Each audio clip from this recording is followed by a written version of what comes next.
Hello' students already আমি জুবিনদাৰ যি মৃত্যু অকাল মৃত্যু তাৰ আমি মৰ্মাহত হৈ আছোঁ মই ভিডিঅ' নবনাম বুলি ভাবিছিলোঁ কিন্তু হঠাতে যিহেতু আমাৰ শিক্ষামন্ত্ৰী ডাঙৰীয়া এটা আমাৰ ন'টিছ এখন দিছে অৰ্থাৎ মানে ন'টিফিকেশ্যন এটা দিছে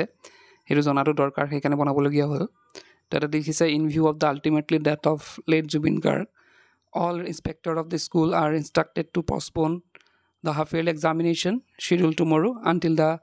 cremation of the mortal remains of the legendary artist. অসমীয়াত যদি কওঁ শ্ৰদ্ধেয় শিল্পী জুবিন গাৰ্গৰ অকাল মৃত্যুৰ পৰিপ্ৰেক্ষিতত সকলো বিদ্যালয় পৰিদৰ্শকক কাইলৈ অনুষ্ঠিত হ'বলগীয়া সমূহীয়া পৰীক্ষাৰ কিংবদন্তি শিল্পীগৰাকীৰ নষ্ট দেশৰ অন্ত্যেষ্টিক্ৰিয়া নোহোৱা পৰ্যন্ত পিছুৱাই দিবলৈ নিৰ্দেশ দিয়া হৈছে অৰ্থাৎ আমাৰ যি এক্সামবিলাক আছে ক্লাছ 9 আৰু 10 আমাৰ হাফ ইয়াৰলি এক্সাম চলি আছিলে তো সেইখিনি